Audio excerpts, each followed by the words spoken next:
வணக்கம். தமிழ் வெற்றிலை சமையலுக்குள்ள போகலாம் வாங்க. நம்மளோட சேனலை நீங்கள் ஃபஸ்ட் டைமாக பார்க்குறீங்க அப்படின்னா சப்ஸ்கிரைப் பண்ணுங்கள், பெல் ஐக்கானை கிளிக் பண்ணுங்கள், உங்களோட நேம் செலக்ட் பண்ணி விட்டுருங்க ஃப்ரெண்ட்ஸ். அப்போ தான் நான் தினம் போஸ்ட் பண்ணுற வீடியோ உங்களுக்கு நோட்டிஃபிகேஷனில் வரும். வாங்க வீடியோக்குள்ளே போகலாம்.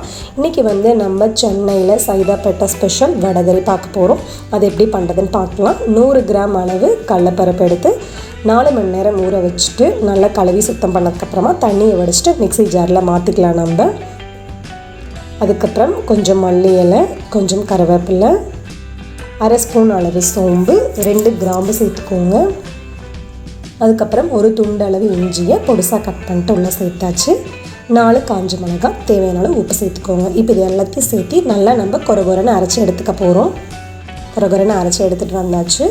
கடாயில் எண்ணெய் ஹீட் ஆனதும் எண்ணெயில் நம்ம இதை குட்டி குட்டி வடைகளாக போட்டு எடுத்துக்கலாம். இது நம்ம குயிக்காக செஞ்சு முடிச்சிடலாம், லேட் ஆகாது. அது நம்ம வழக்கமாக செய்கிற சட்னி சாம்பார் அப்படி செய்கிறத விட இந்த போல் நீங்கள் கொஞ்சம் டிஃப்ரெண்ட்டாக ஸ்பெஷலாக செஞ்சு கொடுத்தீங்க அப்படின்னா வீட்டில் இருக்கவங்க எல்லோரும் ரொம்ப விரும்பி சாப்பிடுவாங்க. இப்போ அது நல்லா வெந்ததுக்கப்புறமா நல்லா ஈவனாக எல்லா பக்கமும் கலந்து விட்டுடலாம். அடுப்பை கொஞ்சம் மிதமான தீயில வச்சுக்கோங்க, அதிகப்படுத்த வேணாம். மேலே சீக்கிரமாக குக் ஆன மாதிரி ஆயிரும், உள்ளே வேகாத மாதிரி மாவாக இருக்கும். ஸோ அதுக்காக அடுப்பை நல்ல மிதமான தீயில வச்சுட்டு இந்த போல் நல்லா ஃப்ரண்ட் அண்ட் பேக் நல்ல வடைகளை போட்டு எடுத்துக்கலாம். இதே போல் நம்மக்கிட்ட இருக்க மாவு எல்லாத்தையும் இப்படி குட்டி குட்டி பேட்சஸாக போட்டு எடுத்துக்க வேண்டியது தான். எடுத்ததுக்கப்புறமா இது நல்லா ஆறுனதுக்கப்புறமா இப்படி கையில் குட்டி குட்டியாக கிள்ளி சேர்த்துக்கோங்க. நீங்கள் அப்படியே முழுசாகவும் சேர்த்துக்கலாம், ஆனால் அது ஊறி கொஞ்சம் சாஃப்ட் ஆகிறதுக்கு லேட் ஆகும். இந்த போல் நீங்கள் குட்டி குட்டியாக உதுத்து வச்சுட்டிங்க அப்படின்னா நம்ம கிரேவியில் சேர்க்கையில் நல்லா சாஃப்டாக பஞ்சு போல் ஆயிரும். கடாய் வச்சுட்டு எண்ணெய் ஹீட் ஆனதும் கொஞ்சம் சோம்பு, ஒரு பிரியாணி இலை 2-3 கிள்ளி போட்டுக்கோங்க, ஒரு ஏலக்காய், 2 துண்டு பட்டை சேர்த்துக்கோங்க, 2 கிராம்பு. இதை லைட்டாக நம்ம எண்ணெயில் பரட்டி விட்டுடலாம்.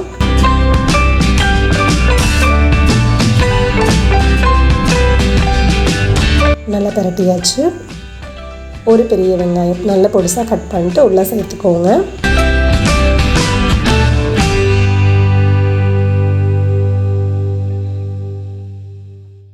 நல்லா கண்ணாடி பதம் வர வரையிலும் வெங்காயத்தை நல்லா பரட்டி விட்டுடலாம்.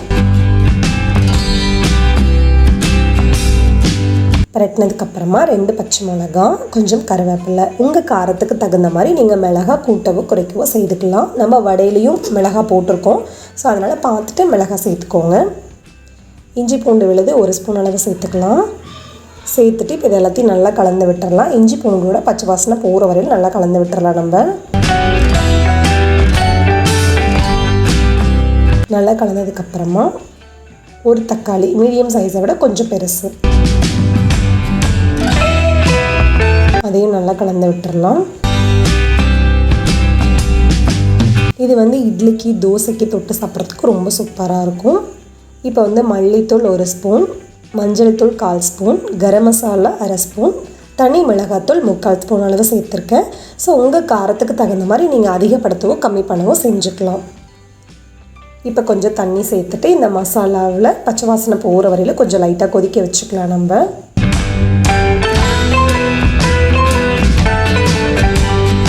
நல்லா கலந்ததுக்கப்புறமா கொஞ்சம் கொதிக்க வச்சுக்கலாம். கொஞ்சம் இதெல்லாம் நல்லா கரைஞ்சி வெந்து தொக்கு பதத்துக்கு வரணும். அந்த போல் தேவையான உப்பு சேர்த்தாச்சு. உப்பு சேர்த்துட்டு கலந்ததுக்கப்புறமா ஒரு நிமிஷம் போல் நல்லா மூடி போட்டு வச்சிடலாம். தக்காளி வெங்காயம் நல்லா குழைவாக வெந்ததுக்கப்புறமா நம்ம பிச்சு வச்ச வடைகளை உள்ளே சேர்த்துக்கலாம். அவ்வளோதான், எல்லா வடைகளையும் உள்ளே சேர்த்தாச்சு. இப்போ அதை நம்ம கலந்து விட்டுறலாம். உங்களுக்கு தேங்காய் சேர்த்துக்க விருப்பம் இல்லை அப்படின்னா இந்த ஸ்டேஜில் கொஞ்சம் தண்ணி, இப்போ தண்ணி பத்தலை, ஒரு 1/4 டம்ளர் போல் தண்ணி சேர்த்துட்டு நல்லா கலந்து விட்டுறலாம். அடுப்பு மிதமான தீயில வச்சு ஒரு 2 நிமிஷம் போல் அப்படியே விட்டுறலாம். நம்ம தேங்காய் 1/4 மூடி அளவு துருவன தேங்காய், 1/4 ஸ்பூன் கசகசா சேர்த்துக்கோங்க. உங்களுக்கு அந்த கசகசாவோட வாசனை பிடிக்கலை அப்படின்னா நீங்கள் ஒரு 5 முந்திரி போல் சேர்த்துட்டு நல்லா ஃபைன் பேஸ்ட்டாக அரைச்சிட்டு அந்த சாந்தை உள்ளே சேர்த்துக்கலாம். இங்கே இப்போ தேங்காய் விழுது உள்ளே சேர்த்தாச்சு, ஜாரில் தண்ணியும் உள்ளே சேர்த்தாச்சு. இப்போ இது கொதிக்கட்டும்.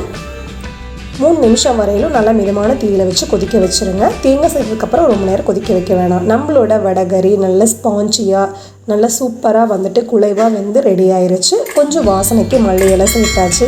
இட்லியோட தோசையோட சாப்பிட்றதுக்கு அட்டகாசமான சைடு. ஸோ மிஸ் பண்ணிடாதீங்க. கண்டிப்பாக அந்த ரெசிபியை ட்ரை பண்ணுங்கள். எப்படி இருக்குன்னு சொல்லிட்டு கமெண்ட் பண்ணுங்கள். நம்மளோட சேனலுக்கு சப்ஸ்கிரைப் பண்ணுங்கள். அப்போ தான் நாளைக்கு நான் போஸ்ட் பண்ணுற வீடியோ உங்களுக்கு நோட்டிஃபிகேஷனில் வரும். தேங்க்யூ.